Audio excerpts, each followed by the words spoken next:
Good evening साथियों, good evening. अब विश्वास तो हो ही गया होगा। उम्मीद करते हैं कि पूरी विश्वास ही नहीं, उम्मीद सा भी जग गया होगा।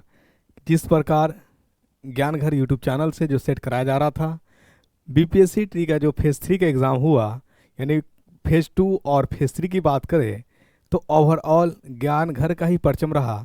ये मैं खुद से नहीं, आपके पास सेट है, आप देख सकते हैं कि मैंने जो कहा था वो क्वेश्चन आया या नहीं आया। जितना कहा था वो क्वेश्चन आया कि नहीं आया, बोलने की ज़रूरत नहीं है। अगर ईमानदारी पूर्वक सेट प्रैक्टिस कर रहे हैं आप ज्ञान का यूट्यूब चैनल से जो जा रहा है, जो नहीं देख रहे हैं उसे हम ज़बरदस्ती कर नहीं सकते हैं। जिन्होंने देखा, परचम लहराया, ठीक है। इसलिए भीड़ के तरफ लोगों की रुझान है, भीड़ ज़्यादा हो, भीड़ से कितना क्वेश्चन आया है इस ये भी तो मायने रखता है कि आपने जिस भीड़ की तरफ भागा है उधर से आपने कितने क्वेश्चन को। मैंने जिस दिन एग्ज़ाम थी 15 मार्च को, मैंने सुबह मॉर्निंग में एक सेट कराया था और मैं बोला था कि इससे क्वेश्चन रहेगा ही रहेगा। हाँ, उसमें मैंने बोल दिया कि एटलीस्ट 10 क्वेश्चन रहेंगे रहेंगे, लेकिन 10 क्वेश्चन नहीं है, उसका 50%, 5 क्वेश्चन डायरेक्ट ऑप्शन के साथ था। यानी क्वेश्चन वही, आंसर भी वही, ऑप्शन भी वही, राइट। यानी ऑप्शन भी चेंजिंग नहीं, क्वेश्चन की लैंग्वेज भी चेंजिंग नहीं, ठीक है। आई बात समझ में? बहुत सारे साथियों का कमेंट आया कि आप टाइम किलिंग ज़्यादा करते हैं। नहीं, टाइम किल कहाँ किए, टाइम तो मैं आपका बहुत बचाने का प्रयास करता हूँ। सिलेक्टिव चीज़, इफेक्टिव चीज़ जो कारगर है वही पढ़ाता हूँ, वही बताता हूँ, वही सेट कराने का प्रयास करता हूँ। और ये सेट जो है आज आपका सेट 10 है। आइंदा जो सेट्स होगा अब जो सॉरी, क्लास 9th 10th के लिए अब बात करेंगे और 11th 12th के लिए बात करेंगे। तो अब जो सेट होगा बहुत दमदार सेट होने वाला है कंसेप्चुअली। उसमें न्यूमेरिकल्स रहेंगे ऐड, ठीक है। फिजिक्स की बात कर ले, केमिस्ट्री की बात कर ले, बिल्कुल कंसेप्ट बेस्ड। जिस तरह से एग्जाम पूछती है बीपीएससी का ट्रेंड, जो इस तरह से है एग्जाम पूछने का, जिस तरह से क्वेश्चन रहता है, ठीक उसी पैटर्न पर रहेगा। आप बिल्कुल घबराएंगे नहीं। ज्ञान का यूट्यूब चैनल को आपने सब्सक्राइब किया है तो ये हमारी जिम्मेदारी है आपका सिलेक्शन दिलाना, ठीक है। और आप यकीन मानिए, विश्वास रखिए, थोड़ी सी फेथ रखिए मुझ पे। मैं जो सेट कराऊंगा, जिस तरह से प्रश्न कराऊंगा, वही प्रश्न रहेगा, तरीका वही रहेगा, पैटर्न वही रहेगा। डेटा भले आगे पीछे हो सकते हैं, ठीक है, क्वेश्चन का दायरा वही रहेगा। आइए हम लोग समय को किल ना करें, सेट प्रैक्टिस पे आ जाए। और आज का जो सेट्स है बिल्कुल आपको एकदम गर्दा उड़ा देने लायक है, ठीक है। आप देख करके आंसर करिए, इसमें कोई याद नहीं, सिर्फ आपको एक एनालिसिस और क्या चेक करने के लिए मैं लेकर के आया हूँ। ये क्वेश्चन कराने का मेरा कोई पर्पज़ नहीं है, लेकिन मैं आपको देख रहा हूँ कि आपका कितना प्रैक्टिस है, क्योंकि आपके ही प्रैक्टिस पे सारा चीज़ निर्भर करेगा। आपका ही सिलेक्शन होना है। आपका जब सिलेक्शन होगा, भले आप मुझे याद रखें या ना रखें, मैं तो हमेशा आपको याद रखता हूँ। और भगवान करे आप कामयाब हो जाए, सिलेक्ट करें। ईश्वर से प्रार्थना है कि आप अच्छे शिक्षक के रूप में उभरें और आपका बीपीएससी में चयन हो जाए, सिलेक्शन हो जाए, ठीक है। चलिए, क्वेश्चन क्या कह रहा है, निम्नलिखित में से कौन सा एक प्रमुख आजैविक कारक नहीं है। तो आपको ये बताना है प्रश्न। ऑप्शन आपके सामने है, ताप है, जल है, प्रकाश है, हवा है। तो इसमें से आप याद रखिए, जो अबायोटिक जो है तो मेजर नहीं है। मेजर के लिए आपका यानी मुख्यतः होना ही चाहिए। यानी हमारा जो है एयर, जो हम एयर की बात अगर करेंगे तो एयर हमारा मेजर नहीं है। बाकी आप बात करेंगे, टेम्परेचर की बात करेंगे, वाटर की बात करेंगे, लाइट की बात करेंगे, ये सब निर्भर करता है, ये सब हमारा मेजर है। बट हमारा हवा जो है मेजर एबायोटिक कंपोनेंट। मतलब ये याद रखिए कि हमारे इकोसिस्टम्स में दो तरह की चीज़ें है एग्जिस्ट करती है, यानी दो तरह की प्राणी, एक लिविंग और एक नॉन लिविंग की बात करता है, ठीक है। और आप परेशान नहीं होइए, जैसी क्वेश्चन का ये डिस्प्ले आता है मैं थोड़ा डिम्ड हो जाता हूँ। कलर शायद आपको दिख रहा हो कि नहीं दिख रहा हो, नहीं, आप इधर कलर पे मत जाइए, आप क्वेश्चन के और बताने के एक्सप्रेशन को देखिए, ठीक है। तो आंसर क्या हो जाएगा इसका? D number is the correct answer. अगला प्रश्न आइए। कह रहा है क्या कि वायरस हैव, यानी वायरस के पास होता है। तो याद रखिए, वायरस के पास एक साथ नहीं डीएनए पाया जाता है, नहीं आरएनए। मतलब अलग अलग में या तो डीएनए होगा या आरएनए होगा, एक साथ डीएनए और आरएनए उपस्थित नहीं होते हैं। तो आप कह सकते हो आइदर डीएनए और आरएनए। एक बात मैं यहाँ पे बता दूंगा, ठीक है। वायरस वायरस के पास एक प्रोटेक्टिंग लेयर होता है, उस प्रोटेक्टिंग लेयर को बोला जाता है कैप्सिड। क्या बोला जाता है? प्रोटेक्टिंग लेयर को क्या बोला जाता है? बोलिए। कैप्सिड बोला जाता है, जो प्रोटीन का बना होता है। किसका बना होता है? प्रोटीन का बना होता है। और याद रखिएगा जो ओपन होता है, ओपन इन्वेलप, ये क्लोज पैक रहेगा, मतलब क्लोज लिफाफा में रहेगा, उसको हम लोग कैप्सिड कहेंगे। और ओपन में रहेगा, sorry, open envelope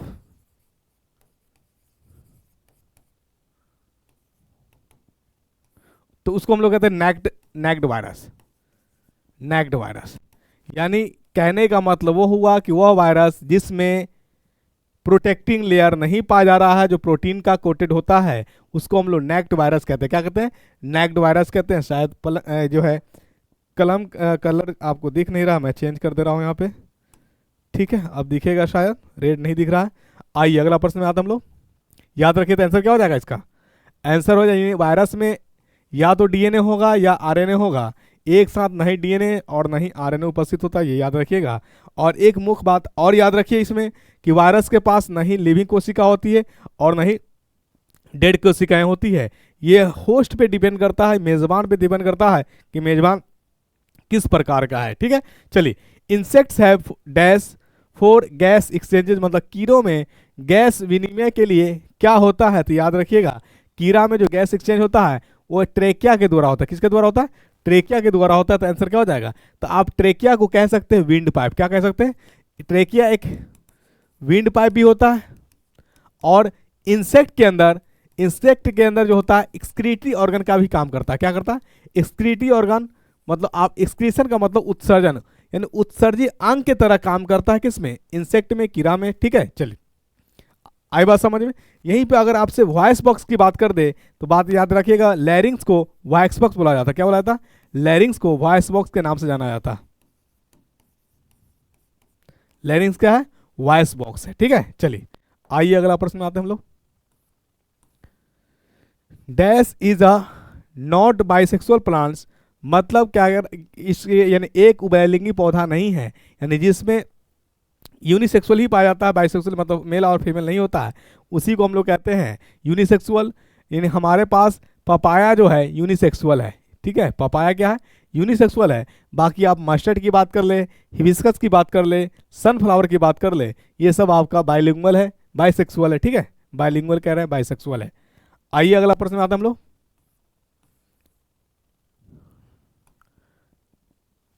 flavour Savr is a genetically modified, मतलब फ्लेवर सेवर आनुवंशिक रूप से संशोधित है। किसका? तो ये याद रखिए टोमेटो का है। जेनेटिकली मॉडिफाइड नेम है टोमेटो का, ठीक है। फ्लेवर सेवर, यहीं पे आपसे अगर बात कर दिया जाए, किसकी बात कर जाता है? एप्पल की बात कर जाता है। तो एप्पल का जो है क्या बोला था? एप्पल का जेनेटिकल मॉडिफाइड क्या होता है?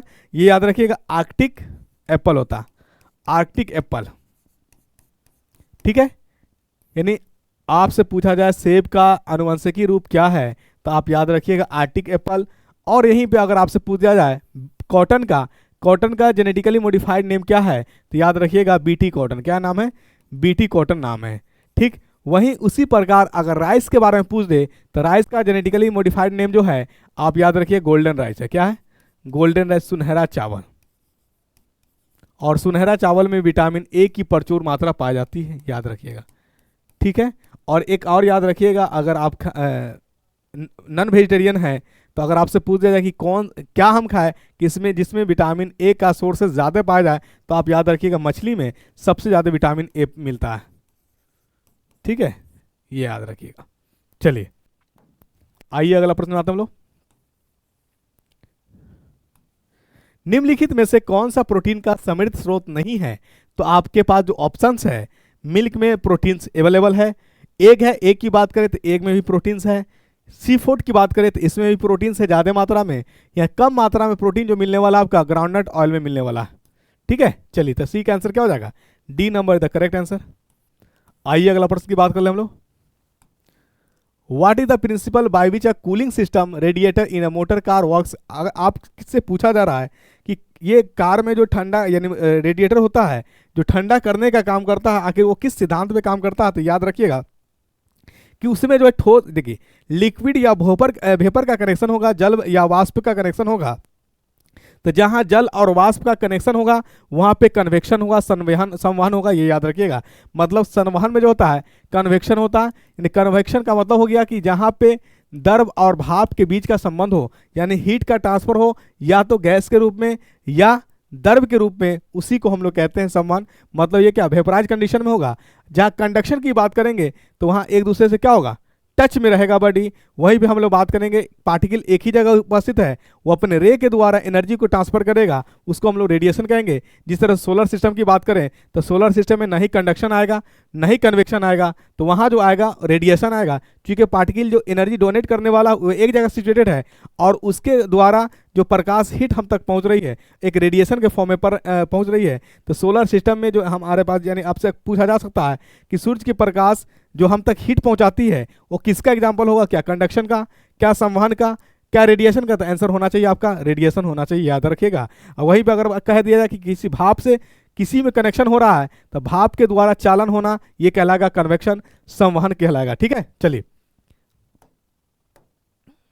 आइए अगला प्रश्न आते हैं हम लोग। Who was the inventor of atomic theory, यानी एटॉमिक थ्योरी का आविष्कारक कौन है। तो बहुत फेमस नाम है जॉन डाल्टन। ठीक है, जॉन डाल्टन, आई बात समझ में। रदरफोर्ड, मैडम क्यूरी और अल्बर्ट आइंस्टीन। तो ये याद, रदरफोर्ड के बारे में बताइएगा क्या डिस्कवरी किया। ये तो ऑर्बिट का डिस्कवरी किया ही किया है। दूसरी बात बोलिए, प्रोटॉन का भी खोज किया, बहुत अच्छी। ठीक है, मैडम क्यूरी क्या क्या चीज का आविष्कार किया है, तो इसको आप बताइएगा कमेंट करके। अल्बर्ट आइंस्टीन को नोबेल पुरस्कार मिला था। आपसे अगर पूछ दे कि किस विषय पे किसमें काम किया था जिसके कारण नोबेल पुरस्कार मिला, नोबेल प्राइज, तो ये याद रखिएगा फोटो इलेक्ट्रिक इफेक्ट जो दिए थे, photo electric effect.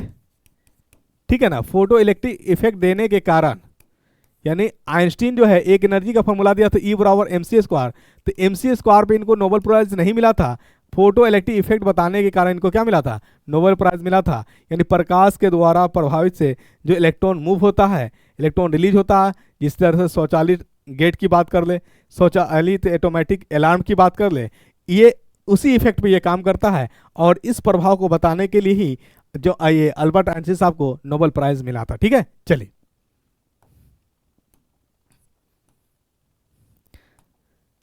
Which inert gas is use in cancer treatment. तो याद रखिएगा रेडॉन है। रेडॉन जो है ये आपका इनर्ट गैस है और इसका जो सिंबॉलिक होता है Rn और इसका एटॉमिक नंबर 86। इसका प्रयोग जो है कैंसर का ट्रीटमेंट में किया जाता है।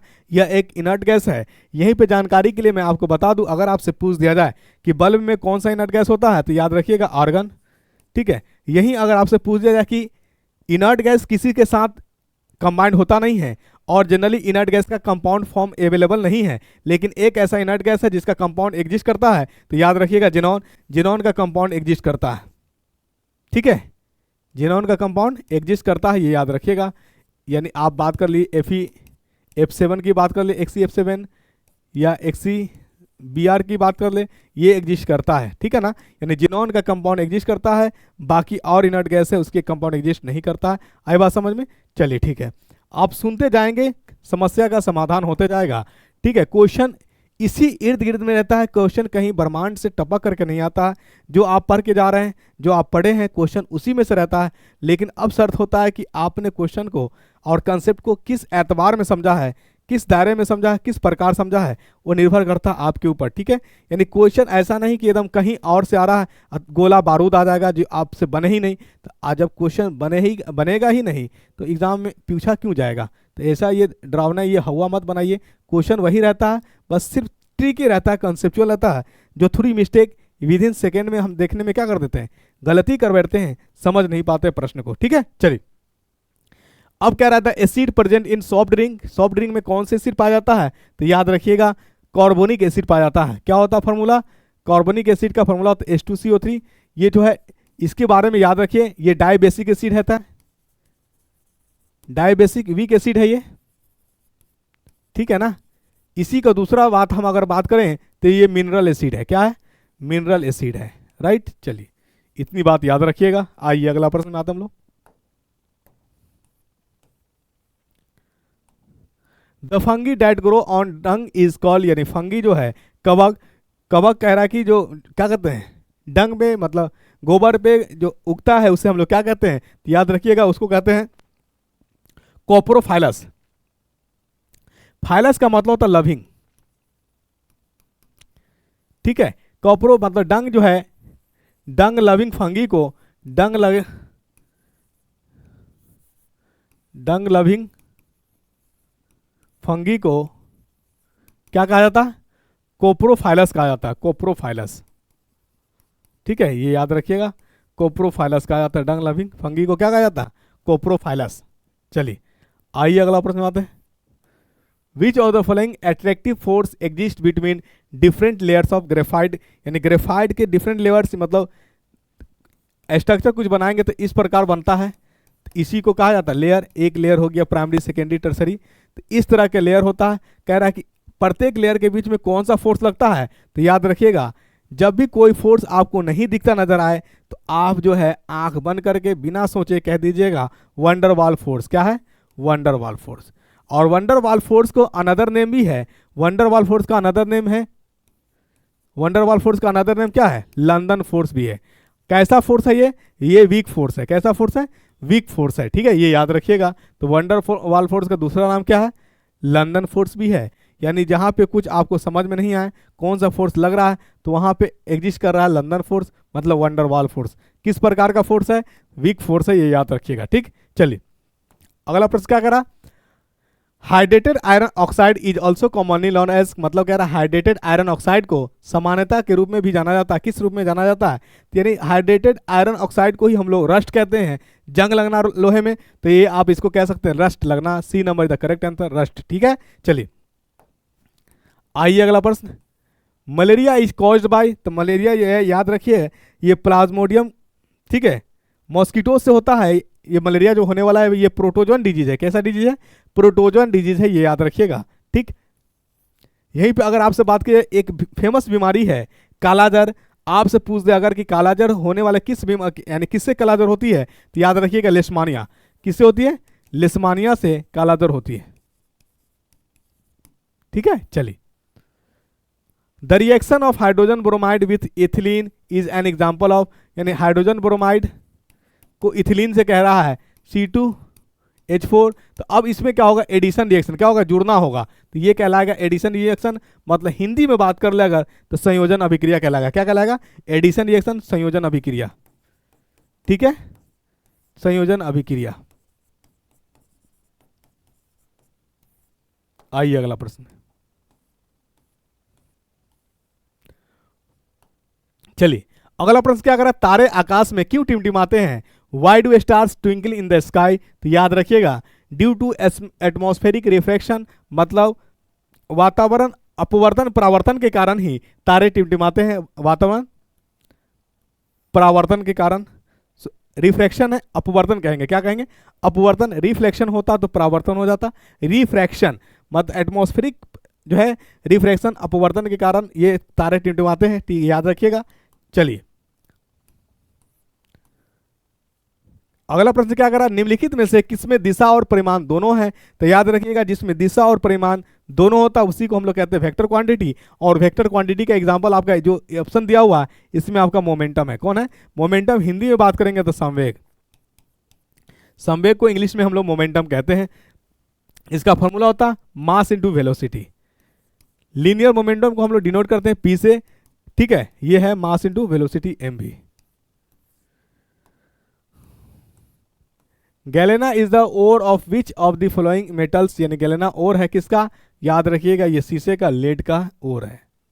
ठीक है, चलिए आइए अगला प्रश्न क्या है? Lion and tiger belongs to the same genus. Lion tiger जो है ये बिलोंग्स करता है ये पैंथर से। किससे? पैंथर से। C number is the correct answer. आइए अगला प्रश्न में आते हैं हम लोग। Which of the following is the type of protein that is found in human nails, यानी ह्यूमन नेल्स में कौन सी प्रोटीन पाया जाता है? तो याद रखिए केराटिन पाया जाता है। क्या पाया जाता है?